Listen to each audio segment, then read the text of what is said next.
સૌપ્રથમ અહીં સબસ્ક્રાઇબ પર ક્લિક કરો, બાજુમાં આવતા બેલ જેવી નિશાની પર ક્લિક કરો.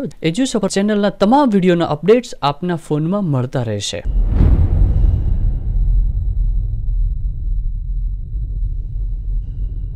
નમસ્કાર મિત્રો, આપ સર્વનું ફરી એકવાર એજ્યુસફરમાં હાર્દિક સ્વાગત છે. મિત્રો હું નિકુંજ ગોળેશ્વર આપ સર્વની વચ્ચે ફરી એકવાર ભારતનો ઇતિહાસ ભણવા માટે હાજર થયો છું. મિત્રો આજે આપણે ભણીશું ભારતનો ઇતિહાસ અને એમાં પણ આધુનિક ભારતનો ઇતિહાસ. મિત્રો આપણે 7મા લેક્ચરમાં 1857 પહેલા થયેલા વિદ્રોહ પાર્ટ 1 એમાં આપણે અલગ અલગ વિદ્રોહની ચર્ચા કરી. આ એ જ લેક્ચર શ્રેણીમાં પાર્ટ 2 આપણે ભણી ચૂક્યા છીએ, પાર્ટ 1, 2 અને આજે આપણે ભણીશું પાર્ટ 3 1857 પહેલા થયેલા વિદ્રોહ પાર્ટ 3. ઓકે, તો આપણે પહેલો વિદ્રોહ જોઈએ, કુર્ગનો વિદ્રોહ. મિત્રો કુર્ગનો વિદ્રોહ ક્યાં થયો હતો? સૌથી પહેલા આ થયો હતો દક્ષિણ ભારતમાં.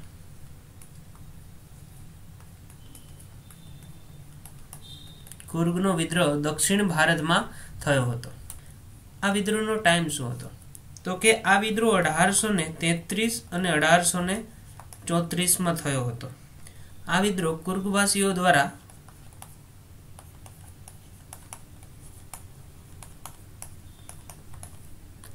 અંગ્રેજો વિરુદ્ધ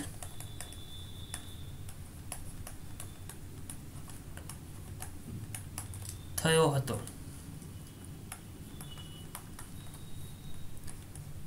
પણ ત્યાર પછી ત્યાં જે રાજા હતા ત્યાંના રાજાએ આત્મસમર્પણ કરી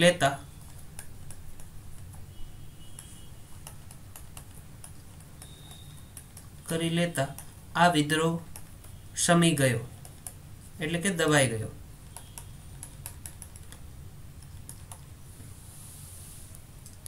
અને અંગ્રેજોએ આ દક્ષિણ ભારતનો જે કુર્ગ પ્રાંત હતો તેમને 1834 માં અંગ્રેજ શાસનમાં ભેળવી દીધો. જે આ પ્રાંત હતો એને અંગ્રેજ શાસનમાં ભેળવવામાં આવ્યો.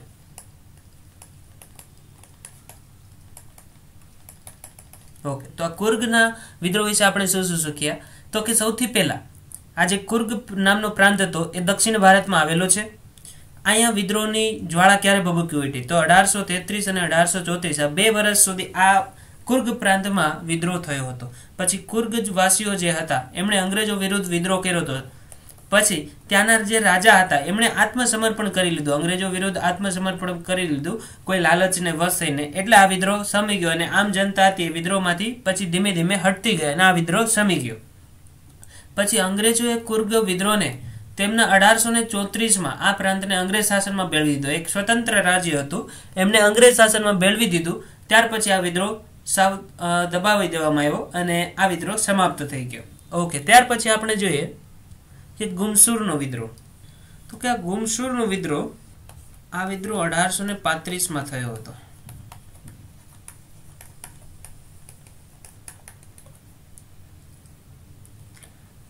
ગુમસુરનો વિદ્રોહ થવાનું કારણ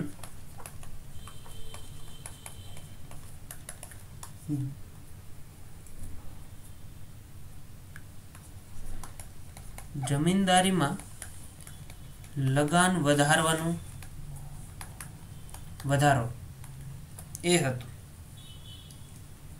આ વિદ્રોહના નેતા કોણ હતા? તો કે ગુમસુરના વિદ્રોહના નેતા ધનંજય નામના એક જમીનદાર હતા. પછી ગુમસુમનો જે વિદ્રોહ થયો હતો એ એમના મૃત્યુ પછી, એટલે કે ધનંજયના મૃત્યુ પછી શમી ગયો અને 1837 પછી આ વિદ્રોહને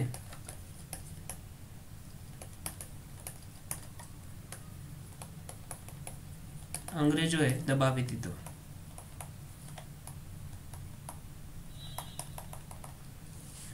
તો ગુમસુરનો વિદ્રોહ આપણે એના વિશે થોડી માહિતી રિવાઇઝ કરી લઈએ એકવાર કે 1835માં વિદ્રોહ થયો હતો. આ વિદ્રોહ ગુમસુરનો વિદ્રોહ થવાનું સૌથી મોટું કારણ હતું જમીનદારીમાં લગાન વધારો. જે જમીનદાર હતા એની પાસે એ પહેલાના જમાનામાં શું હતું, અંગ્રેજો ઠેકા ઉપર જમીન આપી દેતા જમીનદારોને, અને જમીનદારો બધા જે ખેડૂતો હોય એની પાસેથી ધન એકઠું કરે, એમની પાસેથી માલગુજારી એટલે કે મહેસૂલ ભેગી કરે, અને એ મહેસૂલ પછી અંગ્રેજોને મોકલે.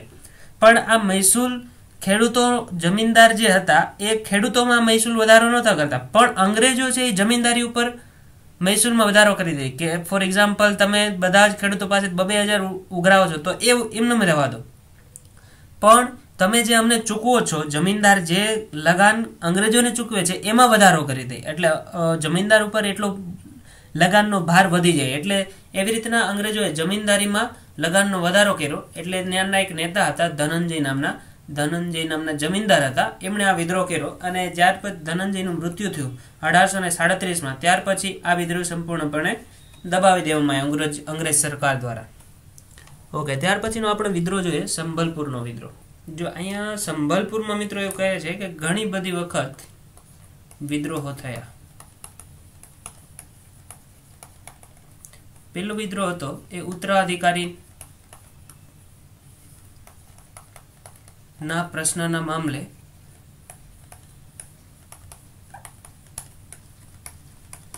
થયો હતો, પણ એ અંગ્રેજો દ્વારા દબાવી દેવામાં આવ્યો. પેલો વિદ્રોહ જે હતો એ 1833માં શમી ગયો, એટલે કે દબાઈ ગયો. પણ ત્યાર પછી સંભલપુરમાં 1839માં એક સુરેન્દ્ર સાય નામના એક ત્યાંના નેતા હતા, તેણે જમીનદારીમાં એક નવો ભૂમિ બંદોબસ્ત લાગુ કર્યો હતો અંગ્રેજોએ. એમાં એણે વધારો કર્યો, એટલે આ વિદ્રોહ થયો કે નવા ભૂમિ બંદોબસ્તમાં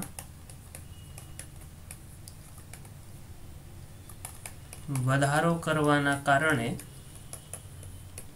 સુરેન્દ્ર સાય દ્વારા આ વિદ્રોહ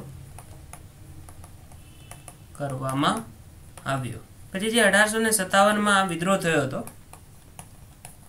એમાં પણ આ સુરેન્દ્ર શાહે અગત્યનો ભાગ ભજવ્યો હતો.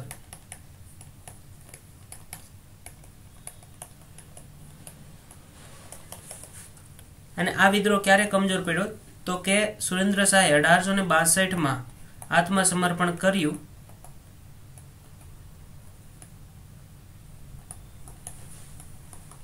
કરતા કમજોર પડી ગયો.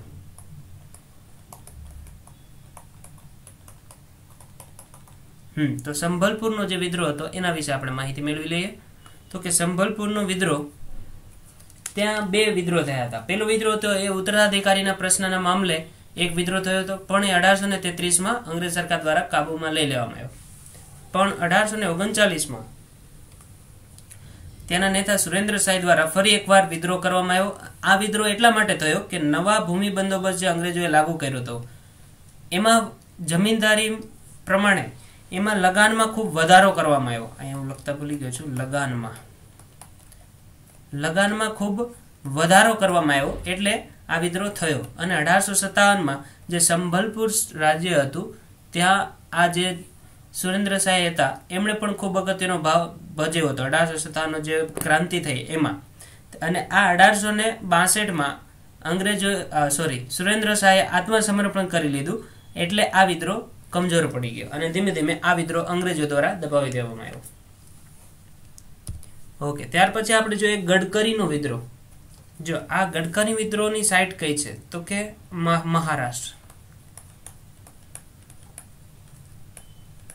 મહારાષ્ટ્રમાં આ વિદ્રોહ થયો હતો. જે ગડકરી નામની કોમ્યુનિટી હતી એ મરાઠા ક્ષેત્રમાં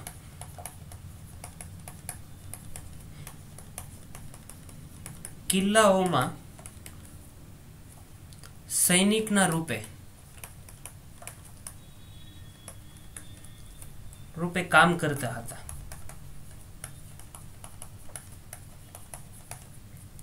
એટલા માટે એમને કરમુક્ત જમીન મળી હતી.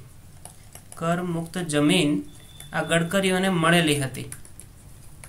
આ જે એમને કરરૂપ જમીન મળેલી હતી એના કારણે એનું ગુજરાન આસાનીથી ચાલતું હતું ગડકરી લોકોનું. પણ અંગ્રેજોનું જેવું શાસન આવ્યું કે આ જે કરમુક્ત જમીન હતી એની ઉપર અંગ્રેજોએ કર લગાડ્યો.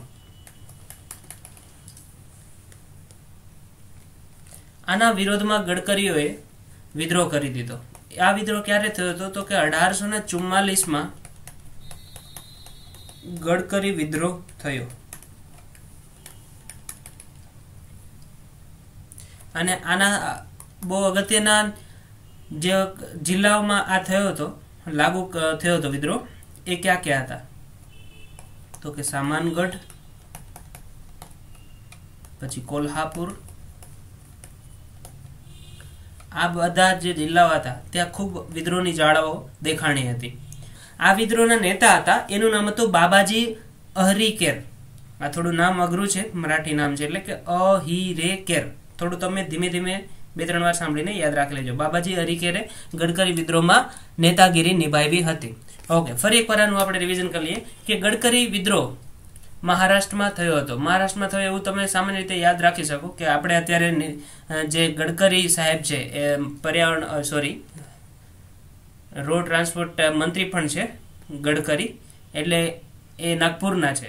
પણ આપણે અહીંયા એવું રાખવાનું યાદ કે આ ગડકરી વિદ્રોહ છે એ મહારાષ્ટ્રમાં થયો હતો. પછી ગડકરી મરાઠા ક્ષેત્રમાં કિલ્લાઓના સૈનિક રૂપે કામ કરતા હતા. એટલા માટે આ જે સૈનિકો હતા, જેના રાજ્યના સૈનિકો હતા, એને કરમુક્ત જમીનો મળેલી હતી.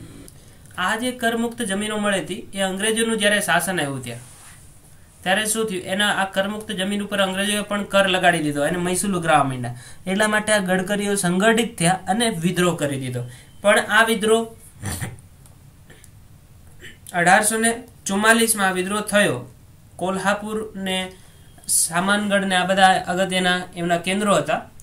ત્યાર પછી એકાદ વર્ષમાં ગડકરીનો વિદ્રોહ શમી ગયો, એટલે કે અંગ્રેજો એના ઉપર ફરી એકવાર પ્રભુત્વ કાયમ કરી લીધું અને આ વિદ્રોહને દબાવવામાં સફળ થયા. પણ એમના એક અગત્યના નેતાનું નામ છે બાબાજી અહિરેકેર.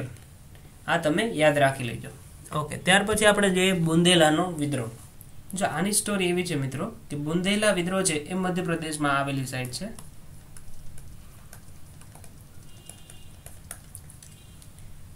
પણ 1835 એક ઉત્તર પશ્ચિમ પ્રાંત હતો જે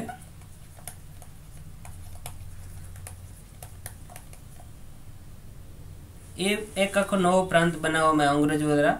એમાં મધ્યપ્રદેશમાંથી 2 જિલ્લા ભેળવેલા હતા, સાગર અને દમોહ. આ 2 જિલ્લા હતા એ મધ્યપ્રદેશના હતા.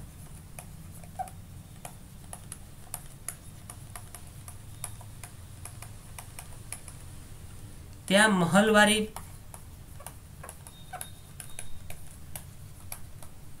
બંદોબસ્ત લાગુ કરેલ હતો.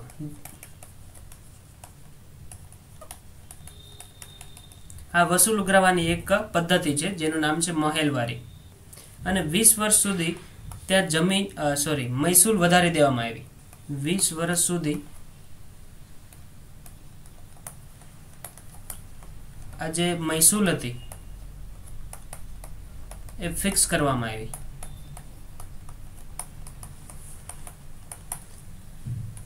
કે 20 વર્ષ સુધી આ મહેસૂલ વધારવામાં આવશે નહીં. પણ આ જે મહેસૂલ ફિક્સ કરવામાં આવી હતી, જે રકમ, એ ખૂબ વધારે હતી અને એ અંગ્રેજો દ્વારા જબરજસ્તીથી ઉઘરાવવામાં આવતી હતી.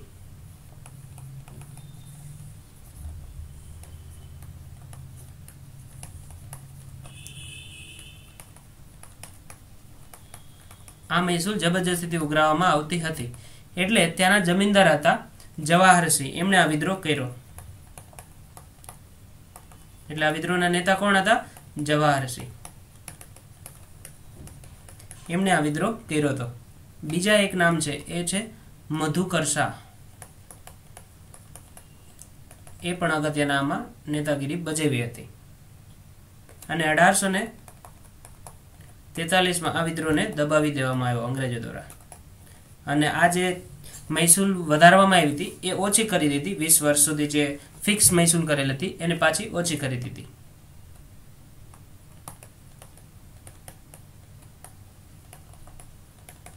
ઓકે, તો આપણે ફરી એકવાર બુંદેલાના વિદ્રોહનું રિવિઝન કરી લઈએ. આ વિદ્રોહ ક્યારે થયો હતો? તો કે 1842માં આ વિદ્રોહ બુંદેલાનો વિદ્રોહ થયો હતો. આ બુંદેલા છે એ મધ્યપ્રદેશમાં આવેલું એક પ્રાંતનું નામ છે. 1835માં બે જિલ્લાઓ ઉત્તર પશ્ચિમી પ્રાંત અને મધ્યપ્રદેશ આ બંને બે ભેગું કરીને એક સાગર અને દમો નામના જિલ્લાઓ બનાવવામાં આવ્યા હતા. ત્યાં મહાલવારી બંદોબસ્ત લાગુ હતો. એક મહેસૂલ ઉઘરાવવાની પદ્ધતિ છે જેનું નામ છે મહેલવારી. આ બંદોબસ્ત લાગુ કરેલો હતો. એમાં એવું હતું કે 20 વર્ષ સુધી મહેસૂલ જે છે એ ફિક્સ હતી, એમાં કોઈ વધારો કરવાનો નહીં. પણ અંગ્રેજોએ જે મહેસૂલ ફિક્સ કરી હતી એમાં પહેલેથી જ ખૂબ વધારે મહેસૂલ નક્કી કરી દેવામાં આવી હતી કે 20 વર્ષ સુધી આ જેટલા જમીનદાર છે કે જેટલા લોકો છે એ બધાએ અંગ્રેજોને વધારે ભાવથી 20 વર્ષ સુધી મહેસૂલ આપવાની દર વર્ષે. એટલે આ ખૂબ વધારે દેવામાં આવી. પણ પહેલા શરૂઆતમાં તો બધા ભરી દેતા હતા મહેસૂલ, પણ આ જે મહેસૂલ હતી એ ક્યારે વર્ષ નબળું જાય તો અંગ્રેજો જબરદસ્તીથી ઉઘરાવા માંડ્યા. એટલે ત્યાંના બે નેતા હતા, એક જવાહરસિંહ અને બીજા નેતા હતા મધુકર શાહ. આ બંનેએ 1842ની સાલમાં વિદ્રોહ કરી દીધો કે આ મહેસૂલનો ભાવ વધારો હતો જે એના સામે. પણ 1843માં આ મહેસૂલ પાછી રેગ્યુલર કરી દેવામાં આવી, ઓછી કરી દેવામાં આવી. 20 વર્ષ સુધી જે ફિક્સ કરેલ હતી એમાં ભાવ ઘટાડો કરવામાં આવ્યો અને આ વિદ્રોહ અંગ્રેજોએ દબાવી દીધો આ રીતના. ઓકે, તો આપણે આ જે મિત્રો વિદ્રોહ ભણ્યા એ બધા જ વિદ્રોહ ખૂબ અગત્યના છે. મને લાગે છે કે હવે આધુનિક ભારતનો ઇતિહાસ છે એમાં 17મી સદીમાં જે વિદ્રોહ થયા હતા એ વિદ્રોહમાં લગભગ હવે કંઈ બાકી રહેતું નથી. એટલે હવે આપણે જોશું આના પછીના લેક્ચરમાં 1857માં જે ક્રાંતિ થઈ, મહાન ક્રાંતિ, જેને સૈનિક વિદ્રોહ પણ અમુક બુકોમાં એવું લખેલું આવે છે કે સૈનિક વિદ્રોહ તરીકે ઓળખવામાં આવે છે. 1857નો સંગ્રામ એ સ્વતંત્રતા માટેનો પ્રથમ સંગ્રામ એવું પણ કહેવામાં આવે છે. શું કામ? કારણ કે એ વખતે પણ આપણે અંગ્રેજોના અમુક પ્રાંતમાં ગુલામ તો બની જ ગયા હતા એકચ્યુઅલી. ત્યાર પછી 1858થી ફૂલ્લી અંગ્રેજોનું શાસન આવ્યું અને એમાં પણ રાણી વિક્ટોરિયા દ્વારા અંગ્રેજોએ શાસન કર્યું. એ બધી જ વાતોની ચર્ચાઓ, એમની થોડાક ડેટાબેઝ, આ બધું જ આપણે આપણા આગલા લેક્ચરમાં 1857ની ક્રાંતિમાં બે પાર્ટમાં આપણે ભણવાના છીએ, પાર્ટ 1 અને પાર્ટ 2. એમાં પહેલામાં શું કામ થયો, પછી કોણે કોણે ભાગ લીધો અને ક્યાં ક્યાં થયો. પછી એ બીજા પાર્ટમાં આપણે એવું ભણીશું કે એ થયો તો એનું રિઝલ્ટ શું આવ્યું, એનાથી શું ફેરફાર થયો અને એને કઈ રીતના દબાવવામાં આવ્યો અને નિષ્ફળ શું કામ ગયો. એ બે પાર્ટમાં આપણે 1857નો સંગ્રામ આગળના લેક્ચરમાં આપણે અભ્યાસ કરીશું. આજે મેં આ 3 લેક્ચરમાં જે આપણે 1857 પહેલા થયેલા વિદ્રોહો પાર્ટ 1, પાર્ટ 2 અને પાર્ટ 3 ની જે ચર્ચા કરી એ હું આશા રાખું કે તમને બધા જ હવે લગભગ આમાં બધા વિદ્રોહ આવી ગયા છે. તમે 2 કે 3 વાર આ લેક્ચર જોજો, કારણ કે આ વિદ્રોહ બધા ઇન્ટરચેન્જ અંદરો અંદર તમને આની સાલ આમાં યાદ રહી જશે, આ પેલુંમાં મિક્સ થઈ જશે. એટલે શક્ય હોય તો 2 કે 3 વાર જોજો.